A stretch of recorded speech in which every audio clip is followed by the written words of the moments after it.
Salam, damai di lengan Yesus, sahabat firman. Tuhan Yesus sungguh amat baik. Kita menerima berkat-berkat rohani sepanjang hari-hari hidup kita ini, dan kita juga menerima berkat-berkat jasmani. Berkat rohani yang kita terima, dan pada hari ini kita ada pada pelajaran yang ke-8 dengan judul Kehidupan yang dibentuk Kristus dan perkataan yang diinspirasikan Roh. Ayat inti Efesus pasal 4 ayat 22 sampai 24, firman Tuhan, yaitu bahwa kamu berhubung dengan kehidupan kamu yang dahulu harus meninggalkan manusia lama yang menemui kebinasaan oleh nafsunya yang menyesatkan, supaya kamu dibaharui di dalam roh dan pikiranmu, dan mengenakan manusia baru yang telah diciptakan menurut kehendak Allah di dalam kebenaran dan kekudusan yang sesungguhnya. Sahabat firman yang diberkati Tuhan, pada pelajaran ke-7 kita bahas tentang Efesus pasal 4 ayat 1 sampai 16.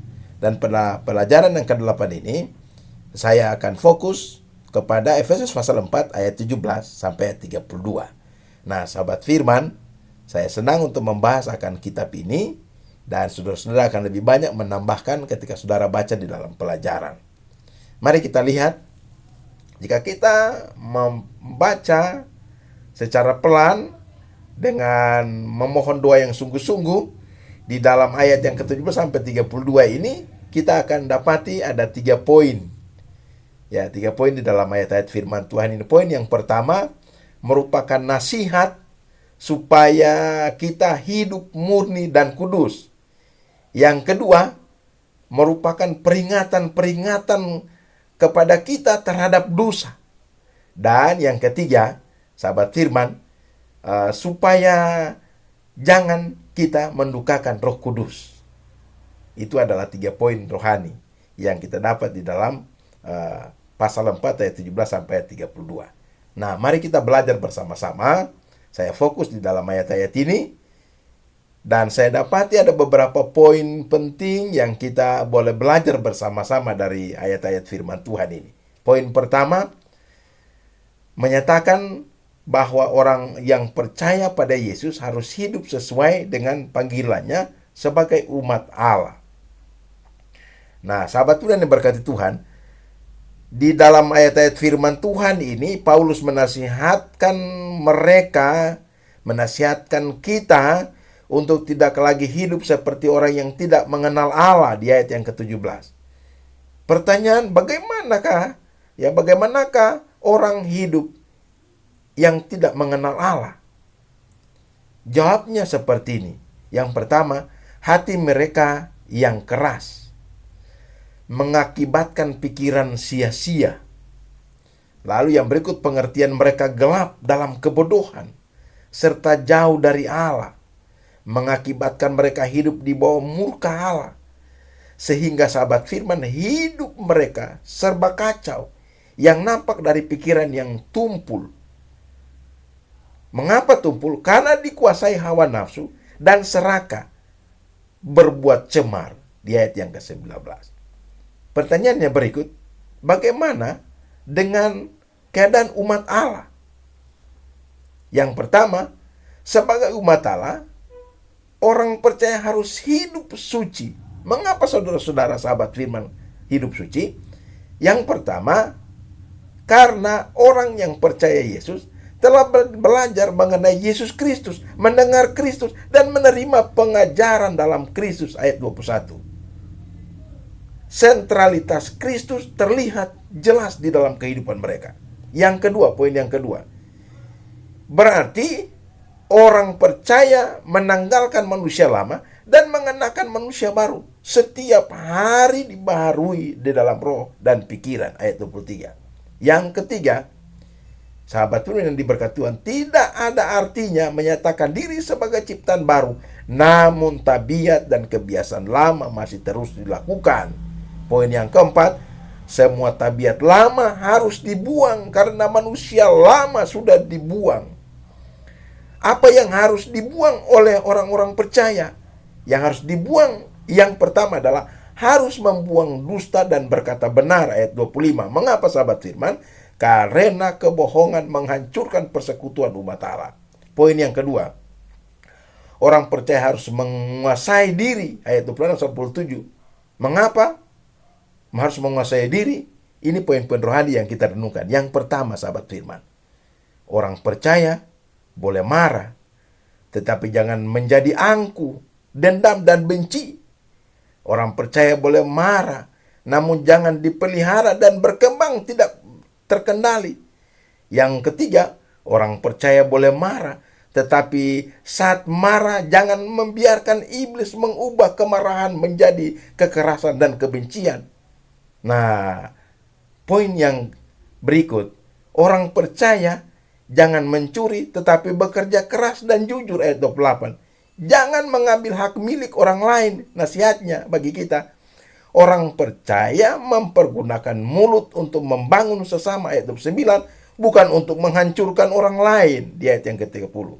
Orang percaya jangan memiliki relasi yang pahit, geram, marah, pertikaian, dan fitnah dengan semua orang percaya. Sebaliknya, sahabat firman, dalam persekutuan umat hendaklah ada keramahan, ada kasih, dan pengampunan. Ayat 31-32. Satu poin rohani merupakan pertanyaan yang kita jawab di dalam hati kita melalui kuasa Roh Kudus. Adakah tabiat lama yang harus dibuang hari ini? Buanglah hari ini, sahabat firman. Mengapa harus memelihara tabiat lama? Bila itu berarti menyebabkan kematian. Buanglah hari ini, sahabat firman, ketika kita membacakan ayat-ayat suci firman Tuhan. Poin yang kedua dari ayat-ayat firman Tuhan, hitam bukan putih, keduanya berbeda tajam. Nah, sahabat firman, di poin kedua ini ilustrasi warna ini sangat tepat untuk menggambarkan kehidupan orang Kristen yang jelas sebagai manusia baru yang hidup di dalam Kristus. Yang pertama, artinya hidup orang percaya kini jelas-jelas telah menanggalkan manusia lama yang hidup dalam dosa. Orang yang ada di dalam Kristus tidak mungkin serempak hidup di dalam dosa.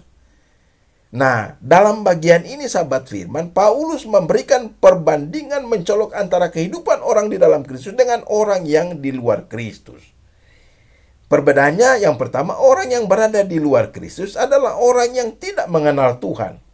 Mereka hidup terpisah dari Sang Pencipta dan menyerahkan diri kepada kecemaran hawa nafsu untuk memperoleh kenikmatan semua. Ayat 17 dan sampai 15. Yang kedua, orang yang berada di dalam Kristus adalah orang yang mengenal Kristus. Siapa mereka?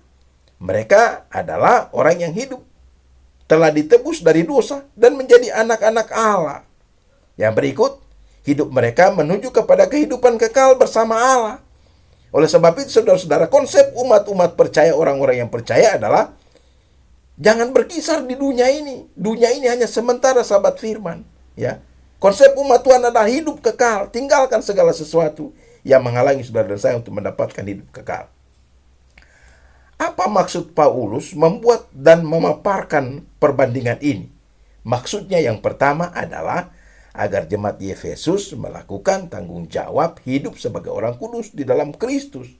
Yang kedua, diharapkan pula bahwa umat percaya atau orang Kristen sebagai tubuh Kristus masa kini melakukan tanggung jawab hidup kudus di hadapan Tuhan Yesus Kristus.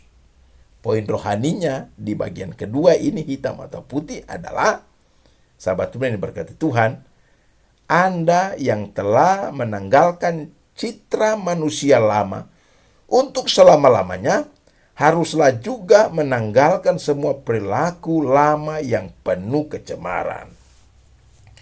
Kita berpindah kepada poin yang ketiga dari pasal 4 ayat 17-32.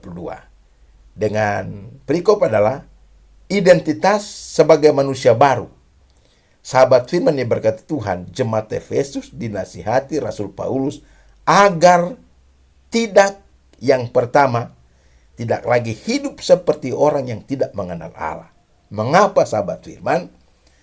Karena Yesus telah menyelamatkan manusia agar hidup sesuai kehendak Allah, yang berbeda dari kehidupan orang yang tidak percaya. Yang berikut, lahir baru yang membuat orang menjadi manusia baru memang merupakan sebuah perubahan radikal dari cara hidup yang terpisah dari Kristus ke cara hidup yang memuliakan Allah. Ya, poin yang ketiga adalah maka manusia baru harus menjauhi dusta dengan berkata jujur serta tidak boleh berkata kotor. Poin yang keempat, manusia baru harus menggunakan kata-kata yang baik yang dapat membangun orang lain. Poin yang kelima, manusia baru juga mesti mampu mengendalikan amarah. Bila marah, sahabat firman, jangan sampai kemarahan itu membuat berdosa, sehingga memberi kesempatan kepada iblis untuk menghancurkan hidup dan hubungan kita dengan sesama. Hal lain yang tidak boleh dilakukan adalah, sahabat firman, mencuri. Manusia baru, poin yang keenam, manusia baru harus melakukan pekerjaan yang baik dan bekerja keras agar dapat berbagi dengan mereka yang berkekurangan. Poin yang terakhir, manusia baru kiranya tidak mendukakan Roh Kudus dengan perbuatan yang tidak berkenan kepada Tuhan. Sahabat Tuhan yang berkati Tuhan, pelajarannya bagi kita, sahabat firman, bahwa kita harus hidup menurut pimpinan Roh Kudus. Kita juga harus menjauhi segala hal yang dapat merusak karakter dan perbuatan rohani kita atau yang mungkin menghilangkan damai dan sukacita kita. Poin yang berikut adalah hendaknya, sahabat firman, kita hidup ramah, penuh kasih mesra, dan saling mengampuni sebagaimana Kristus telah mengampunimu, Kristus telah mengampuni kita. Pelajaran rohaninya, sahabat firman, ada 2 poin. Yang pertama adalah orang yang telah mengenal Yesus harus membiarkan Roh Kudus mengerjakan karya pembaruan di dalam hidupnya agar dimampukan untuk hidup benar dan kudus. Poin yang kedua, berdoalah, sahabat firman, agar Roh Kudus menolong kita menjalani hidup sebagai manusia baru agar tutur kata dan perbuatan kita menjadi berkat bagi orang lain dan memuliakan Tuhan. Amin, saudara-saudara.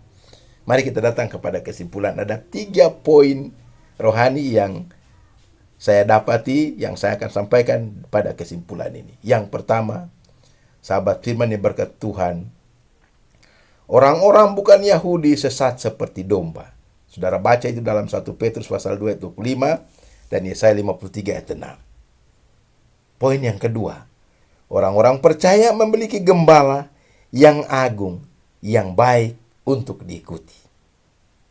Poin yang terakhir, poin yang ketiga, bahwa Alkitab, baik perjanjian lama maupun perjanjian baru, menekankan, sahabat firman, bahwa umat Allah harus berbeda dengan orang-orang di dunia ini.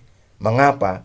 Karena orang-orang yang percaya, yang memperbaharui dirinya dengan firman Tuhan, yang meninggalkan segala perbuatan lama, orang-orang ini disiapkan untuk mewarisi hidup kekal. Tuhan Yesus memberkati kita. Amin.